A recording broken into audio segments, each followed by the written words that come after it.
Thank you for tuning in to Zim Newsbeat TV. Rama kwatinoita vazhinji vanonetsekana kuti wavo munyama here iyi rungava rushambwa here kuti pawasvika vanhu vese vanenge vachingosema kuti uyuyu dai asiri panapa kana pari pamabasa vamwe vanotobva vadzingwa nebasa ungonzi shamwari rako basa rapera kuti titaure nyaya iyoyi yevanhu vanosemwa kana kuti vatingati vane rushambwa tatsvaga Apostle Manalita kuti vatipenengurire nyaya iyi tinzwisise kuti ko chii chinoita kuti munhu usemwe pane vamwe. Zita rangu inini ndonzi Frank Wesere ndakamirira Zim Newsbeat. Apostle Manalita makasimba here? Ndiri pangu Frank wakadini. Aiwa tiri nani naro zuva irapisa kudai. Kurupisa vanhu dai vambobva muzvivi Frank. Vanhu dai vagona kudzokera pakare panzvimbo. Vanhu varegera kutuka mhondoro masvikiro, vanhu varegera kutuka midzimu. Inini vanhu vabva mumabasa akaipa. Nyika ina ese kudeura ropa. Midzimu inotsama, Mwari vanotsamwa, mhondoro dzinotsamwa. Mwari kusika kwavakatiita vanotoziva kuti uru rudzuru runofamba rwakadai, runofamba rwakadai. Tese Mwari vachingotida.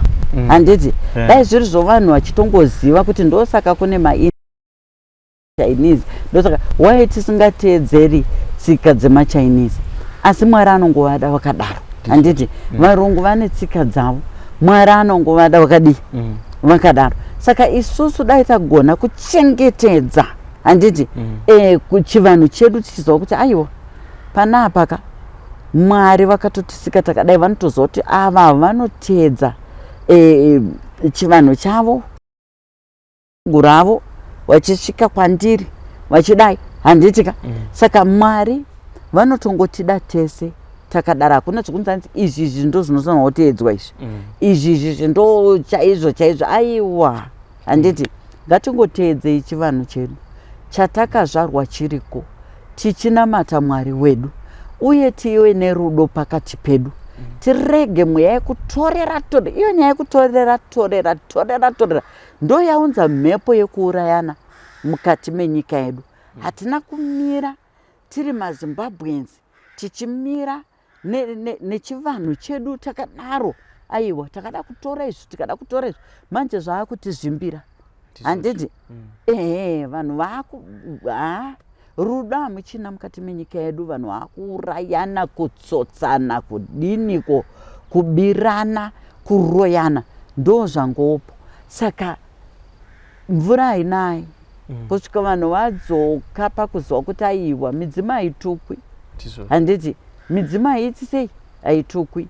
Zvetu tsika twenyika dzavari kufamba wachidi uyo zviisa muno hazvishandi muno handiti. Muno muri kutoda cleansing, ndo iri kudikwa munyika medu muno, ndo iri kutodikwa izvozvi kuitira kuti nyika yedu igone kuti imire zvakanaka. Hazvibatsiti paSouth Africa apa watoneta nemvura, but isusu tiri kuchema kubva gore rapera idrought. Asi mama tichiri kutaura hedu nyaya iyoyi yemvura iyi, imimi vemadzikereke hamuzirimi futi here matiregerera nekuti you find kuti mazuva ano kuuraya pamwe kunototangira kubva kukereke kwachona. Nhasi inini ndachita mukadzi anoenda una madzibaba vanomuudza kuti ini ndoita kuti adzoke kumba kana akarambisisa anofa kana kuti anopenga. Tobva ipapo tine matraditional leaders vari kufanira kuti tungamirira nekuchidzidzisa chivanhu chedu chinoita kuti tirambe tichiwadzana nemidzimu yedu, zvinozoita futi kuti mvura inaye. Fanika izvozvi zvikuri kupisa ende muri kutotaura kuti aiwa zvivi zvawandisa. Totizira kunani nekuti matraditional leaders acho vanenge vatora backseat vagara kumashure. Kumachechi kwachona kunenge ndo kwakutoshandiswa mushonga neurombo kutopfuura vanhu vari kunyika. Right, Satan ndo kwaakatopinda nako ikoko kumachechi kwacho, ndo kwaakapinda nako achiti vanhu vanotrusta kuti kuchechi, but kuriko kune urombwa hukuru, kupondana, kuchekereswa kwevanhu, marituals anenge achiitwa. Chechi yangu irambe yakazara nevanhu. Saka zvinhu izvo zvaakuda ivo machifi ibasa ravo rekuti vaone kuti nyika yedu kwairi kuenda hamene kuti machifu acho havasi kumboita misangano pachawo semachifu kuti wachibvunzana kuti tiri kuendepi kana chisiya nyika ichiparara zvakadai. Izvi hazvisi zvapurezidendi, ndezvevanhu kutadza kwavo.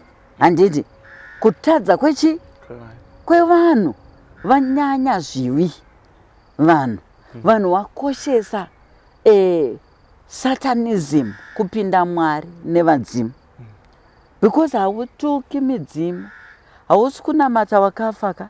Handiti uri kukudza chete, sekuti papa Frank wakura, waita mhuri yako wadi, wazoshayika, unofara here kuti mhuri yako itanga kuti dhimoni ratitombodi kutaura nezvaro?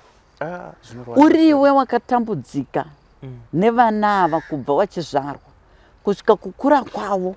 Handiti kwense, then wozokuti uchingofa watoo dhimoni ukamata todambura ipapo. Hatisi kuti ngapanamatwe vakafa, anonamatwa ndiMwari ega, the King of Universe. Handiti but tinokudza midzimu yedu, kuziva kwatakabva, marutsu edu anobva kumatateguru edu. Handiti tikamakata connection yedu naMwari inondengendeka. Handiti inondengendeka. Ndosaka muri kungoona kuti zvese zviri kungondengendeka kudai. Mvura haisi kunaya, vanhu vari kupondana, rudo hamuna munyika medu. Handiti zvinhu zvese zviri kungooma. Handiti nenyaya yekuti vanhu vari kuramba. Taiwa isusu hatisi kuda isu zvokunzi kune midzimu, hatisi kuda zvese zvokuti titeedze chivanhu chedu, tiri kungo.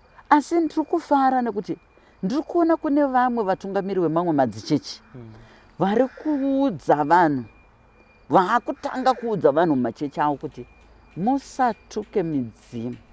Iwewe unoda here kuti wafa nhasi ungotambudzika nevana vako, musi wawavigwa wakutonzi hatichatotauri nezvavo, ratoo dhimoni kwatiri radhimoni. How do you feel? Your spirit inoda kuramba yakakonekta pamhuri yayo. Handiti your spirit inoda kuramba yakakonekta kudzinza rayo, ichitoona kuti vana vangu vari kurarama sei. Handiti vana vangu, handiti vari kurarama sei. Chinofa inyama, mweya haudini, haufi. Handiti saka izvozvo izvo ndo zvauraya nyika yedu. Vanhu varamba chivanhu chavo, vada kutorera. Unotoona munhu akuti ndiri muMuslim, inini ndiri muchakati, inini ndiri muchakati, but chizotarisa kuti chabuda ipapo chiko hapana. Handiti takaunzirwa Jesu ndisawira akagamuchirwa nematateguru edu, semadzisawira etinogamuchira mumatare, semamendo emunoti my spiritual father ndinhingi. Handiti ndo mamiriro akaita Jesu. Handiti Jesu akagamuchirwa nematateguru edu, ndisawira wedu ari wekuvarungu. Ndosaka pane connection ipapo, zitateguru revarungu asi rakagamuchirwa. Handiti nematateguru edu kuti ndiye sawira wedu wekuvachena watichafambidzana naye. Ndosaka muchiona kuti wedhi iroro rine simba nekuti tinoramba tichorumbidza nekupembedza. Handiti ndozvitiri kuti ngatirumbidze tipembedze midzimu yedu, muone simba ravainaro. Handiti pakukutungamirirai, pakukurwirai, vakabatana namusika naMwari. Jesu ndisawira wedu. Handiti watakapiwa naMwari nekuvarungu nematateguru edu. Handiti yes. Apostle, inyaya yekuti tingatozodari rimwe zuva rekuti tingatsoipenengura, tingatsonzwisisa ukama huripo pakati pemidzimu nechikristu. Muzuva ranhasi ndikati nyaya yatiinayo inyaya inochema nevakawanda stereki, vekuti anouya kwauri achikuudza kuti mukoma Frank, ndakaona munoshanda nevanhu vakawanda, vamwe vamunobatsira, vamwe vamunoita kuti vasanganewo nezambuko ravo. Ininiwo ndiri mumwe wevanhu vakadaro. Ndikaenda pabasa ndinosemwa, mumwe musi ndogona kungomuka achingonzi shamwari mangwana usauya hako. Chii chinoita kuti munhu uve nemunyama wekungosarudzwa pavamwe, so uvengwe usemwe kuti uyu dai abva panapa. Zvinozvimbofamba sei? Chinoitika ndechekuti chekutanga unogona uri munhu akatoiswa munyama wacho, wakatoroyiwa, handiti ukafuridzirwa mhepo, wakarara yekunzi taisa mhepo yemunyama muna Nhingi, muna Frank, muna John, handiti iwewo uchandarota ndichidya, handiti asi hausi kuzozi watorota uchitodya izvi, watoiswa mhepo huru yemunyama yanzi igare mukati medumbu rako, mukati menyama yako. Saka ndopaunoona kuti unoita chinhu chakanaka chinenge asi hakuna anoappreciata. Unogonera munhu wese unotsvai kunge wekubasa, ndiwe utori an employee anoshanda, anogona basa rake zvakanaka, asi unozoona pari kupembedzwa mumwe munhu wokutoti ndiwe unomubatsira, handiti? Saka zvinhu izvozvo kunyange mungave mufamily, unogona kunoti ndiwe unotoita zvese, asi unoona pari kupembedzwa munhu azouya musi iwoyo ne6 loaves dzechingwa. Anopembedzwa kuita kunge hamene kuti atouya ne6 loaves dzechingwa ka, akazouya ne6, inogona kuita 6 months kuri kutaurwa 6 loaves dzechingwa dzaakauya nadzo. But iwewo waita zvinhu zvikuru kuru zvawaita kwemakore, hazvicheukwi, hazvitaurwi nezvazvo. Munyama wawakaiswa mauri nemuroyi akangokumaka paupenyu hwako, akangoti shit, uyu mwana uyu ka ndinongoti upenyu hwake hwese, uyu munhu uka upenyu hwake hwese anga achingoshorwa, anga achidini pane zvese zvaanoita. Yes. Kune vamwe apostle vekuti zvichida ndingati rombo rakanaka rekuti vakazoona kuti inini ndinenge ndine munyama, ndine zviri kunditeera, asi mubvunzo wangu inini ndoda kubvunza kune avo vasingatozvizive kuti munyama kana kuti kusemwa kwavakatakudzwa, chii chinhu chinoita kuti utange kuona kuti inini panapa ndinenge ndane munyama inini, nei zvinhu zvichingonenedzerwa inini, unoona nei kuitira kune avo vasati vazviona kuti pane munyama kana kuti pane rushambwa ruripo, unoziva sei kuti inini pane zvisina kumira mushe? Right. Chinhu chekutanga unozviona wega, handiti, pakuti mukufamba chaimo vamwe vanondiudza, apostle handina kana anoda kutamba neni, handiti. Umwe anogona kuti izvozvo apostle kana kuti ndatone 35 years hakuna mukomana anondimisa, hakuna murume anondimisa. Vangava vari vanhurume vanenge vakaiswa mweya yemunyama iyoyo, unonzwa achiti apostle ndakutopinda mu40 years hakuna musikana anondida, hakuna mukadzi anondida, handiti. Munopfimba here kana kuti munonyara? Ndoti ndinotopfimba. Munhu obva atokurafura.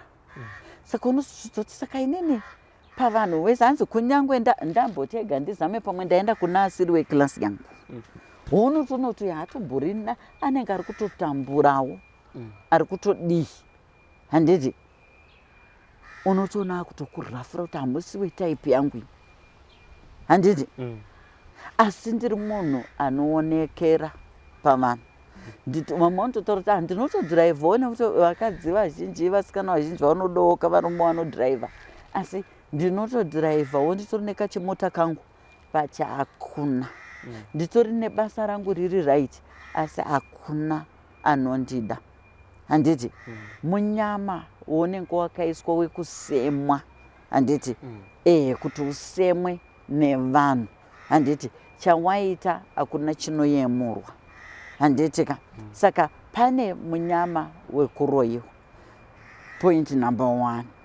Pane munyama wekuzvipa, handiti, wekuti iwewe uri munhu anotaurisa stereka asingamhari pamuromo nenhonzi, une mashoko makuru ounotaurira vanhu kana kutukana nevanhu, hauzvidzori kuti there is tomorrow, handiti rega ndigumire apa handiti uri munhu anongotaura zvaada zvadi saka kune vamwe vanoroya manje handiti kune vamwe vanoti sei vanokuroya wabva kudaro kozotizve zvakare munyama umwe wokuzvipa wevanhu vasingadi kubhadhara zvikwereti zvevanhu kusada kubhadhara zvikwereti zvevanhu kufamba uchitsotsa handiti izvozvo izvo unozvipazve munyama usingazogoni kupedza nekuti umwe munhu misodzi yake nekuidzatsamwa kwake chokwadi here chokwadi here ndakatoti ndiri kubatsira munhu pati ndozvouzondiita handiti kuzvipa munyama kozoita zvavamwe vanozvipa munyama chaiko tiri kufamba wachibatsirwa handiti haagoni kunyarara aenda pana sekuru nhingi akutaura zvekwasekuru nhingi zvekwambuya nhingi zvekwaprofeti nhingi haagoni kuti anyarara kuti ini nega ndingoendi ndaenda nchangowaudza kuti ndakafambawo kwakawanda kana ukatibvunza kuti kupi nekupi ngoti ndakafamba kwakadii kwakawanda zvimwe zvaimbochinja zvimwe chimbodii ndichingori murwendo rwekufambira kuti kusvika zvanaka vazhinji vacho havagoni kudaro anotanga kutaura zvakawanda zvipi zvakazomira zvakadai ende vazhinji wane kutaura kwekuti ndakatsonzwa vakanditsotsa mari yangu ndozvavanoita vanhu vanondifonera ndinozovapindura nehasha kuti hamuna kutsotswa nekuti munhu uyu haana kuisa ruoko mupoketi menyu kana muchikwama makaenda mukakonzauta kutanga handiti bcause unozava Frank dai zvainzi kubatsirwa kwemunhu ndiko kutongonzi unotaura kuti ndine problem yakati then wobva wangonzi uya ne20,000 and zvinobva zvaita ipapo zvinozvadi uya ne20,000 ndobva ndatanga asi nyaya inoitika ndekuti unotanga wakonzauta munhu achakutaurira handiti zvakadai iwe uchibvumira kuti uri kugutsikana nezvese zviri kuita sei zviri kutaurwa munhu wachikuti right inini kuti ndikubatsirei hondoi ndiri kudawo 15,000 handiti iwewe wabva wamanya handiti wanotora 15,000 yako wauya wabhadhara handiti ndipei kana 2 months ndiwe wega uri kuti ndipei 2 months ndiunganidze mari uyu wodzokera handiti wonobhadhara hameno 25,000 30,000 50,000 yavachanjwa handiti wazoona kuti zvinhu hazvina kuchinja mari waendesa chingozviudza kuti izvi zvakafanana nekuenda kuchipatara izvi handiti unogona kunofa watoitwa opu ye50,000 kana opu ye30,000 unogona kutofa vakavakira mochari kuti vanhu vanoita sei vanofa saka iwewe zvitambire kuti munhu uyu haana kuya akaisa ruoko mupoketi mangu inini ndindagutsikana nemachara handipa profesi dzahandipa handiti kunana papa kwese vanhu vamwe vanosarenda dzimba handiti wachisarenda right haaziri yakuti sarenda ndiwe wega wauya ukati papa ndaona kuti pane zvamuri kuda kundiitira zvese ndaona kuti ndine imwe imba yangu iri kuGrange mutore imba iri kuGrange handiti tochinja mapepa aiwa tobva tatochinja mapepa kuti munoti inini handisi tsotsi handiti mapepa otochinjwa zvese zvotodii wozoona kuti waakutanga kusangana nezvawakusangana nazvo waakutanga kubuditsa papa waya mumapepa wakanditorera imba yangu wakazonditorera mota dzangu wakazonditorera chii havana kutuma munhu kuti auya azotore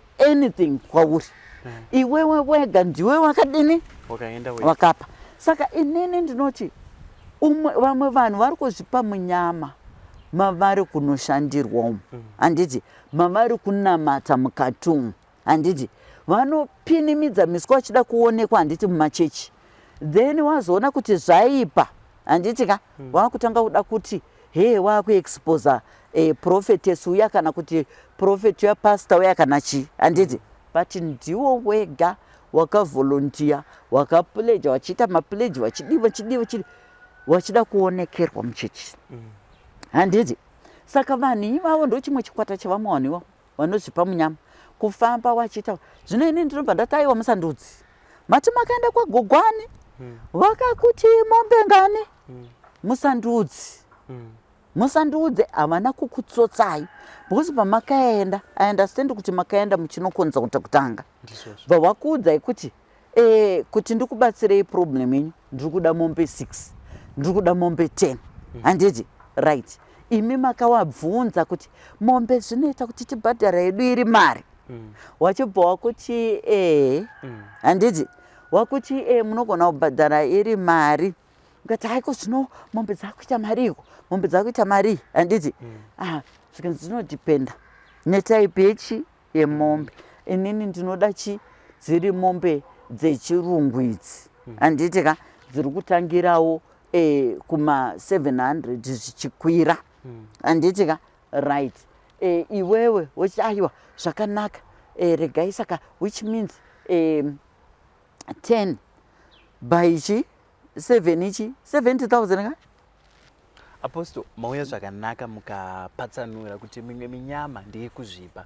imwewo ndo yekuroyiwa nekuti ndanchida kubva ndabvunza ipapo Apostle, especially panyaya dzekupfimba kana dzekupfimbwa idzidzi kune vamwe you find kuti vakaapproachwa nemunhu anenge avafarira anotomuudza kuti tana dzaunosvikira nyatsonditarisa zvandiri zvinozvi izvi wozvitarisa iwewe wozvipindura wega iwoyo ndingachemera Apostle kana ndazopinda kuma30 40 years handina andiroora kana kuti handina wandasangana naye wandazoti ndiye wandaakuroora ndingachemera kuti ndine minyama pakadaro kana kuti ndo wachona munyama wekuzvipa wamamuchiri kutsanangura ndo umwewo munyama wekuzvipa handiti uri kuti tanha dzaunosvikira uneiko mwana wamai handiti pamwe hautombori nacho but wakatageta varume vakashanda nevakadzi wavo ndo wakatageta kuti ndiwe wandiri kutoda ari kudhiraivha Raptor ari kudhiraivha Range Rover ari kudhiraivha Benz ari kudhiraivha chii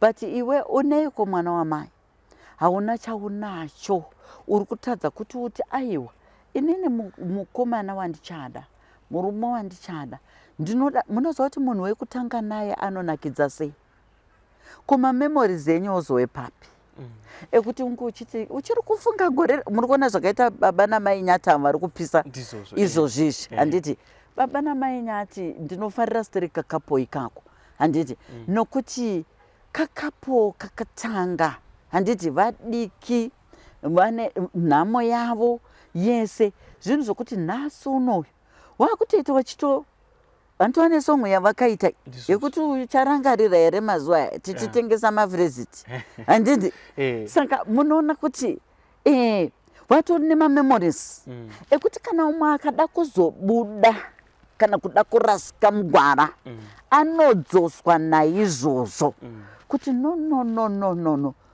matter what nekwandakabva nemukadzi uyu nekwandakabva nemurume uyu handiti zvino zvinonakidza mai manje vana vaya muchaona vatosimuka infact vangosara 1 2 3 things vanhu vanga vaseka vanhu vari kuti kupema vanhu vari kuti kudi but vana vaya ndo nzira yavo yavakanziona Mwari nevadzimu vanosimuka nayo handiti ndo nzira yavakanzi naMwari nevadzimu vachasimuka nayo kubva munhamo nemumatambudziko kubva muurombo handiti saka vane chekurangarira handiti vane chekuita sei chekurangarira pane chese chavanoita kusvika vachinokura pavanopinda muma30s vanonga kutanga kuradzana tumapikicha twautiyati handiti vari eji yavari izvozvi pavachati futi kuma40 vari kuradzana tumapikicha tuya wombochemamisodzi wombodii handiti kuti asi Mwari vakanaka nevadzima handiti ndopatavo but ukaita relationship kana kuti marriage isina history isina payakabva handiti uri kunyepa ndo zvinhu ndo marriage dzemoto yemapepa zounozongoona kuti nguva diki diki zvinoti zvinobhuluma kudai handiti moto wadzima handiti watopera. Nyaya iyoyo yekungoti munhu ivo vanoti tanadzo unosvikira unei uri kuda iwowo uda kutonotanhawo dzousingashikiri futi nekuti uda kunosvikira pamurume akashanda handiti akashanda kwemakore ane munhu wake handiti ndopouda kuenda pakunotseketudza uchipinda ipapo. Maziva kuti ndonzwa urombo nevana vechidiki vari kuenda pamabarika izvozviso uyo tushuru apinda beta upinzwe barika nekusaziva. Wapinzwa barika munhu achikunyepa kuti takatosiyana takatodii then kana kuti washandisirwa mushonga wozi kune vamwewo varume chaizvo zvokuti vanoshandisa mushonga wokuti mwana even nehama dzake wadai wongogamuchira pfuma iye atori nemudzimai handiti. Saka zvibvunze kuti future iripo pamunhu ane mukadzi wake ndikunoti fe ndine 20 years pamunhu akadaro hazvina kwezvinoenda mukada kuzvitarisa.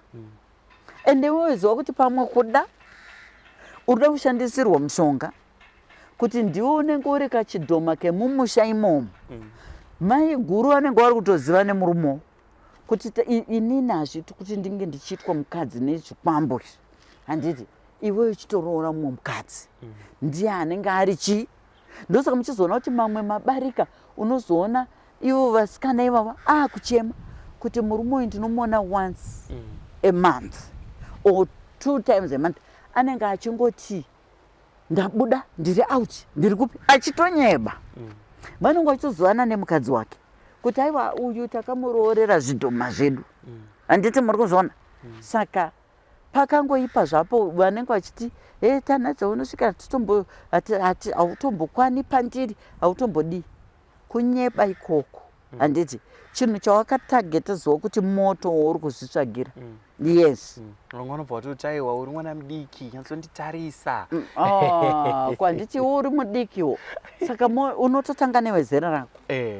Tiri ipapo apostle unofunga mambobata nyaya yekapo yakazorasikirwa ne22,000 hatingati futi munyama here iwoyo apostle wekuti isusu pamwe taona kuti inini ndine chipo mudzimai wangu ane chipo toti ngatitsvage kwekunobatsirwa toenda kunhu kwekuti tinozodemba futi kuti dai tisina hedu kubvira taenda nekuti taamuzvikwereti hauzi munyama futi here iwoyo. Uye ndoita sei kuti ndizive kuti apa pandasvika apa ndipo pari kuperera dambudziko rangu ndiavoide kuzotakura mhepo dzekuti ndichabva ipapo ndaakushoropodza munhu waMwari ndichabva ipapo ndaakushoropodza mbuya vandibatsira ndaakutaura zvakaipa pamusoro pavo. Enene ndinongoti mbijana handiti unosvika usade zvinhu zvefast itirwa matara ako stage by stage handiti wambobvisa kamari kakadai nhasi wochiudzwa kunzi next stage ndemari yakati handiti moita stage idzodzo woona kuti stage iyoyo uri kuonei wega uchaona kuti but stage zvinhu zvatanga kuchinja unopinda another stage handiti woona kuti wega nokuti zvinhu kana uri kufamba hondo dziya dzanga dzichikurwisa dzedze nevaya vanga vachikurwisa vaya vanoona kuti munhu anenge ane kwaakubatsirwa handiti. Saka nyaya inoitika ndeyekuti vanotanga kuda kudzorera zvinhu zviya bheki. Saka pane paunogona kumboona kunge zvakuda futi kuda kusheka handiti iwewe ramba uchipusha handiti pusha uchienda newewo uchinamata uchikumbirira uchidii nekugara pakuyera handiti uchiteedzera zvauri kuudzwa nemunhu wako ona kuti watokunda paya watoyambuka watopa mberi futi handiti watokunda watoyambuka watopa mberi futi handiti. Saka stage by stage problem yekuti vanhu vanoda kumhanya handiti yekuti ngazvibva zvatongoite ipapo ndo kunobviswa ma30-50,000 aya nenyaya yekuti munhu anenge arida kuti dai zvabva zvangoita ipapo. Yes. Ende ndo zvaanenge audzwa kuti tichingodai chete unoona haiwa 2-3 months unenge wakumusoro-soroko wozoona kuti unonyepa handiti muri kuona. Saka zvinhu ngazviitwe stage by stage, mbichana.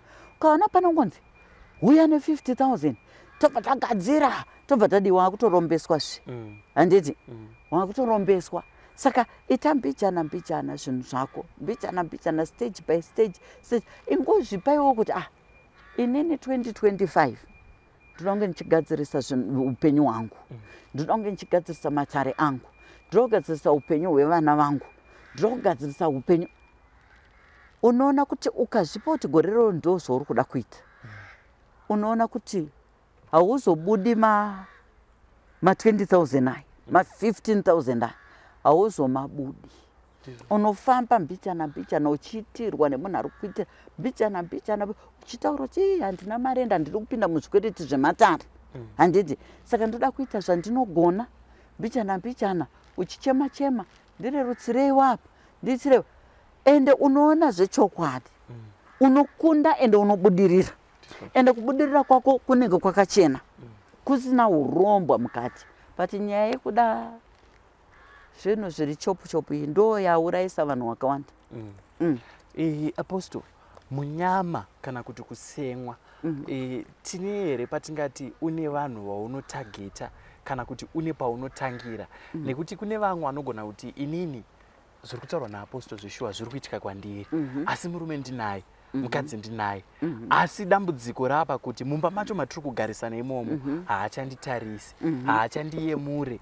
Kana kuri kumabasa, basa rangu nditori naro, ndaitoenda kubasa zvakanaka, asi mazuva ano ndiri kuona kunge tumafavors twandaimbowana hatuchauyi, kana kuti ndakungopopoterwa pabasa, zvakufamba sei. Une paunotangira here kana kuti une tingati vaunotageta kuti uyu wototanga kusonwa nemunyama? Right. Munyama unoitika, unouya nenzira dzakasiyana. Utori mumba muri murume nemukadzi, unouya nekuti kune, ngatisakanganwe kuti varoyi variko kunzoko handiti, vegodo variko kunzoko. Wakaona kuti kapoyi inodanana, vanowirirana, aiwa zvinhu zvavo zvinovafambira zvakanaka, chii.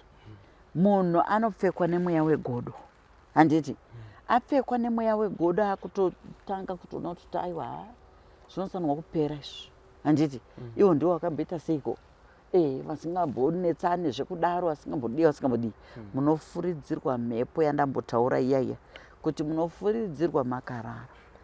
Iwo ndarota ndichidyiswa handiti. Ndozvandinongoda kuti vanhu ngavachenjerere.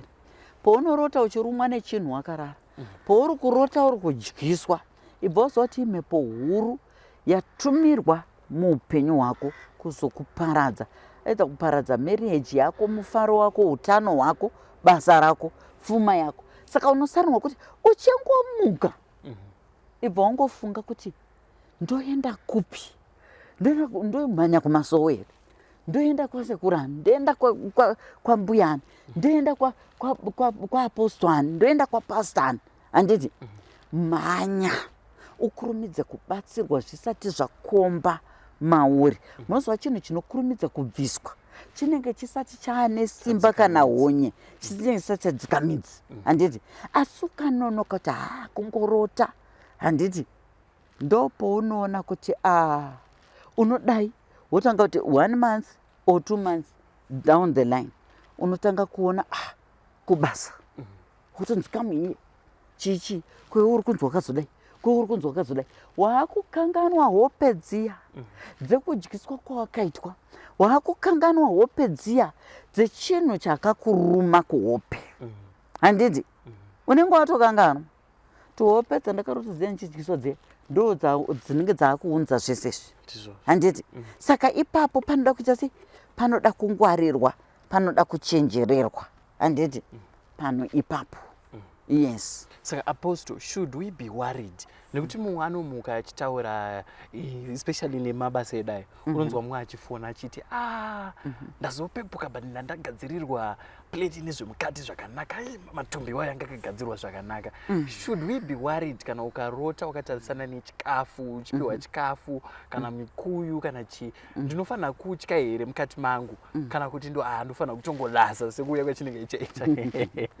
kuti utotye in the dream ndokunge uri munhu uya anewo mapowers nekunamata kukuru munoziva kuti pane mamwe munhu kuti anotongogadzirwa kuti haatambiri chikafu kuhope handiti haatambiri chikafu kuhope kozoita pamwe pokuti iwewe spiritually wangowo low zvokuti chese chese akutongoya chichipinda handiti saka zvinogona kukupa kutodya handiti kozoita vanoramba vaya in the dream kana kuti anobva angopepuka handiti unogona kungopepuka chikafu chatotetwa chatodi wotovhunduka kutonga wavhundutswa nechimwe chinhu ndokurwirwa kwaunenge uchitoitwa ikoko handiti saka chikafu kuhope chakaipa munhu kana uchiona kuti unongogamuchira uchigamuchira zvinoda kuti utogadzirwa handitika ugadzirwa unotanga wasunungurwa zvawakadyiswa zvacho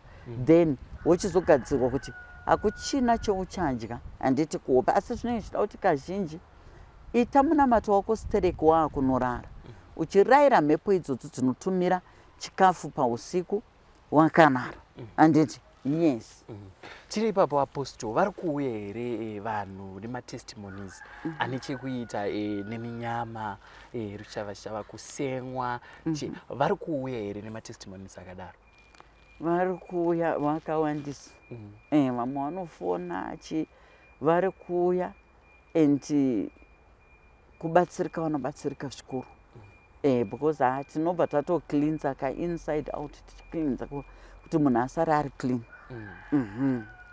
yeah ndofunga mumwe mubvunzo wandingava ndinawo apostle ndowekuti toti ndazviziva kuti inini ndine minyama kana kuti ndine kusarudzwa kuri pandiri ndinosemwa ndinozvigadzirisa sei nekuti ndatozviona kuti nditori pakati pedambudziko ndinokwanisa kuzvigadzirisa ndega here kana ndofanira kutotsvaga rubatsiro kuti zvichida pamwe ndaitodyawo kuhope ikoko zvirivheswe right zvinogadzirisika zvinhu izvozvo unofanira kungotsvaga kuvanhu vanobatsira handiti inini ndinodya kuhope kana umwe anogona kusvika wotongokuudza kuti ndiri kuona munodya kuhope ndopane uroyi hwenyu ihwohwo hwakanyanya muri kuroyiwa through kupiwa chikafu makarara zvofananawo nevanhu vaya vanoroyiwa through kupiwa maspiritual husband or maspiritual wife kuti anorota akarara nemunhu wechirume kana munhu wechikadzi zvotanga kumuparadzira mamarriage ake paradzira mabasa muparadzira pfuma handiti ndo uroyi hwaanenge atoisirwa ihwo hwokupiwa chikwambo chechirume kana chikwambo chechikadzi handiti zvofananawo neipapo kuti iwewe uroyi hwako hwabva mukudyiswa kwounoitwa wakarara saka unotoda kutobatsirwa kutosunungurwa handiti kuti zvinhu izvo zviperi zvinenge zvichiitika paupenyu hwako yes saka apostle toti zvinhu izvi zvaitika zvichida pamwe mazuva ano vazhinji vane vachishanda kunyika dzekunze chichichi vanobatsirika here vanhu ava zvichida pamwe akufonera zvichida pawhatsapp zvichida pachii dare rinogona kutogarwa here munhu akabatsirika yes vari kubatsirika zvikuru vanhu vari diaspora tinopinda nawo mudare remweya online handiti munhu otoudzwa zvese nemweya munhu ataurirwa zvese zvese ogutsikana nazvo handiti kwakuchitotanga kubatsirana from there handiti ndakumuudza zvekuti aite ikoko ndakumutumira mapacages anodikwa kuita sei kuti atumirwe achienda kwaari otanga kushandisa kusvikawo paanozouya munyika yezimbabwe achizoitawo zvimwe zvinoda kuita ari paground tinopendera hedu apostle ndeapi mamwe mashoko amungada kusiyira mhuri yezimbabwe nevese vari kuona maererano nenyaya yeminyama vamwe vasati vatoziva kuti ndinawo munyama vamwe vari kutozviona kuti inini ndiri kutorarama neminyama mashoko amungada kuvapa muzuva ranhasi ndeyekuti chi right ndongoda kuti usagarire chinhu ichocho handiti kurumidza kuti uone kubatsirika wanamatirwa uri kuona hazvisi kuchinja handiti zvimwe zvinhu hazvidi kuleiwa mahenzi handiti kazvinoda kuti unyatsobatsirwe chaizvo chaizvo handiti kutodzinga chimhepo chacho ichocho kukuklinza zvakare handitika kuitira kuti usare uri clean ukangogara uchiti zvina basa uchichengeta wega unenge uri kutoona zviri kutoitika pai paupenyu hwako. Ndosaka chingoti munhu rega kuita nungu, handiti, neupenyu hwako. Handiti ka iwe nesimba uye nekurwira upenyu hwako iwewe pachako. Taiwa inini handidi zvekungoshandiswa nezvinhu zvese zvese. Handidi kushandiswa, handisiwe kushandiswa. Handiti kazvirambe udzokere pako kana wazwa kuti uri munhu kana kuti ane chipo. Ndosaka chiti vanhu kurumidzai kuzviidentify kuti uri munhu akamira sei, then wobva wawe loyal kuchipo chako. Handiti uchiteedzera zvachiri kuda, uchiteedzera zvachiri kuda, unoona uchikunda. Tiri ipapo futi Apostle, kune vamwe vane munyama wekuti munyama wavo ndewekuti havazvioni kuti vari pamunyama. Ende inini pange zvichida ndimukoma wangu yanzodzi yangu ndinoona kuti mukuru wangu ava nedambudziko. Ndinotomuudza kuti shamwari, mafambira kuita zvinhu zvako aya haana kuchena. Unenge une munyama iwewe, but haazvinzwi. Anotoramba akasimba kuti aiwa ndasiyana neni life yangu. Anobatsirika seiwo munhu akadaro? Munhu akadaro zvakudhipenda kuti anoda here kana kuti kupiwawo zvishandiso izvozvo like zvekuklinza hake. Oklinza. Kuna umwe munhu wokuti anogona kungoti haachichi, but akapiwa shamwari, inwa, geza, stima, ita zvakati, anobvuma. Handiti kwozoita umwe wokutoti anenge akatogarwa nechimweya chacho chekutoti haatodi kunzwa kuti kune kufamba, haatodi kunzwa kuti ita zvakati achiita, anoramba. Saka vanhu ivavo vari difficult to help. Handiti vanonetsa kuvabatsira. Ndo vanhu munozongoona vachingofa ari marombi, achingodzi uyu hatombobvumi, uyu hatombobvumi, uyu hatombobvumi. Saka hauna zvaungamuite munhu akadaro. Bheta munhu wokuti anoti hake aiwa fambai, but kana mapiwawo zvamapiwa, aiwa handirambi kushandisa, achishandisawo. Handiti naye ari mumba zvake oshandisa, kwete munhu anobva azoramba.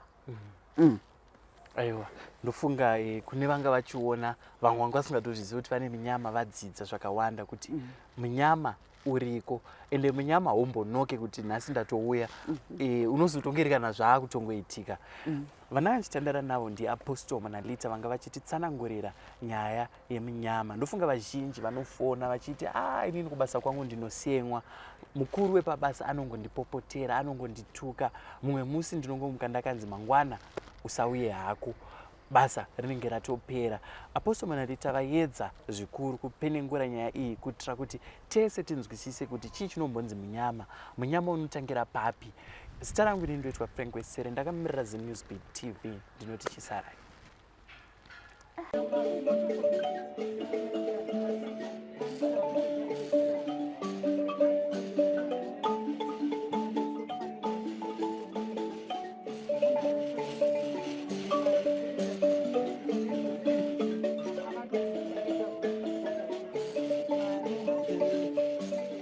Thank you for tuning in to ZimNewsBeat TV.